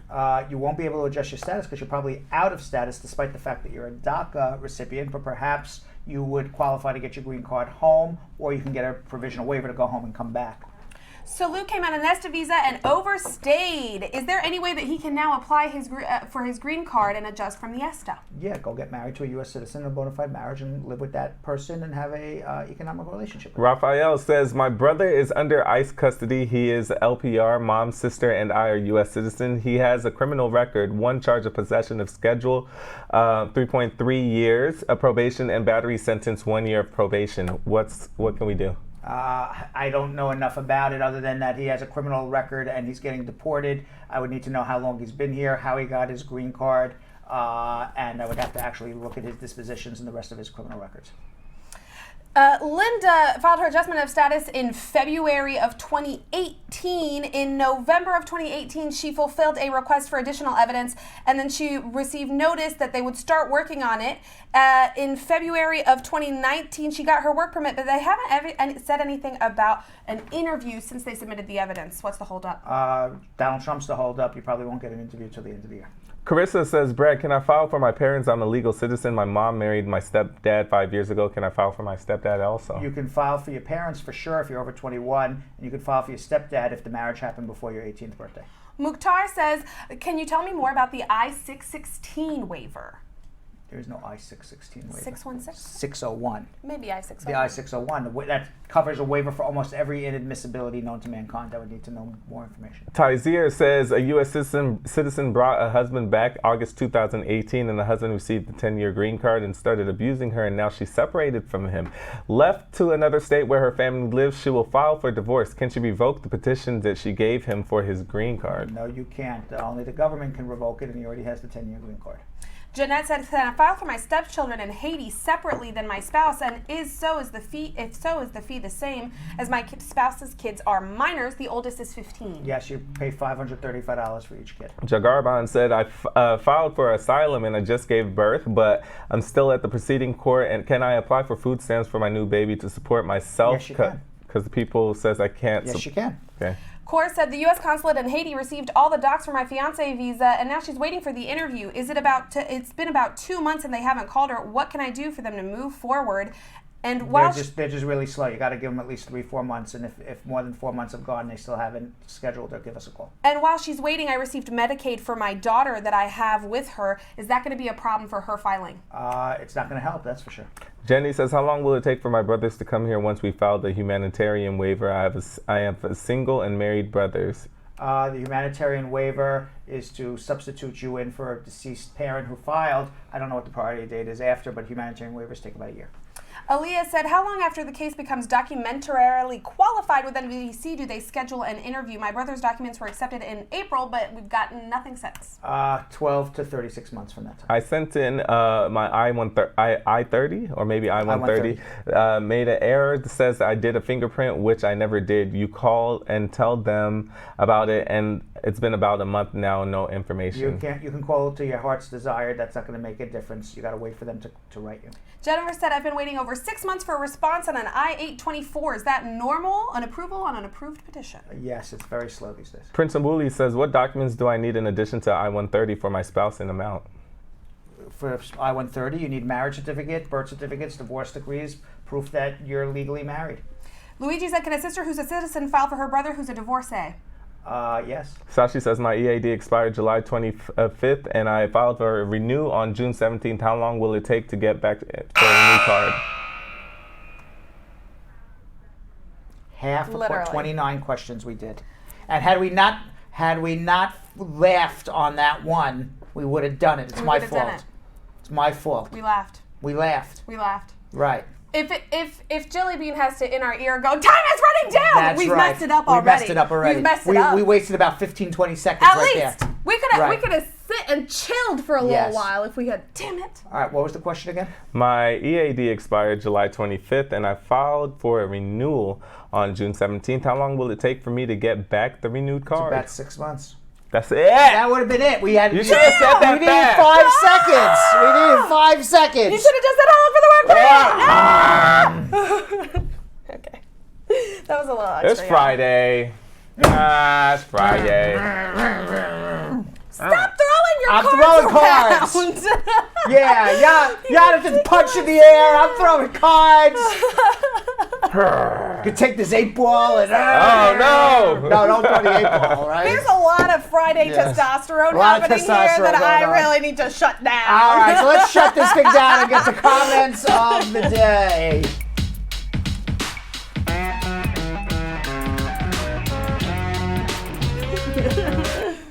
All right, our first comment of the day comes from Carol, the Top Cat Tigress, to Anderson, saying, the show that has news, laughter, and happiness, it's such a positive and beautiful place to watch and to be stress-free. Great energy. Love you all. All right. We like that, yes. We love you too. We love you so much. Oh my God, Carol, you're the best. I love Carol. How much? Every single time I think of Carol now, I think of her in that little leopard dress that we featured her That's in right. About That Live. Yes. Okay. So sorry. We're all losing our minds. It's Friday. Yes. Aaliyah Atkinson. Hello. Yo-yo. Love your shirt, yo-yo. We can roll together because #Love Chaser Gang. Hey, Love Chaser Gang. I like that. All right, our third one comes from Tally or Tal, saying, Brad is the man. Best immigration show live ever. Wow, thank you. Nice. Thank you. I like that. Man, Yes, all the compliments in the world. And we didn't get a poem today from Asset Lindo. No, However, no soliloquy. No soliloquy, no limericks. No None. No haikus. I No would love a haiku. good Nice haiku. I like haikus. I would like a Bradshaw Live Yes. haiku. But none of that. Asset Lindo was just real in her feelings today. Today's Friday. But I can't wait until Monday to get back to the best program on Facebook. All right, so Haven't staying even in the ended. present. She's Yeah. staying there in the present. Haven't even Right, ended we're the not even show. ended the show yet, and she's already worried about Monday. Right. That's right. Stay in the present. Stay in the present. No, But I love the comment anyway. They want to make sure we got a show on Monday. Don't worry. We'll be back on Monday. Everyone have a great weekend. We'll see you Monday a little after 5:30. So, Sam, as part of the production, we have to say this disclaimer at the end of the show. Do you mind reading it for me? Okay, but you know, Brad, I have to do everything around here. It's bad enough I've got to remember everything that happened on the episode from the previous day. Forget it. I'll do it. The proceeding was information only and not specific legal advice. Consult an attorney about your individual situation. Prior successful results do not guarantee a similar outcome in the future. To make an appointment with the Spar and Bernstein law firm located at 225 Broadway in New York City, call 1-800-529-5465. That's 1-800-529-5465. Easy to remember, 1-800-LAW-LINK. That's 1-800-LAWLINK.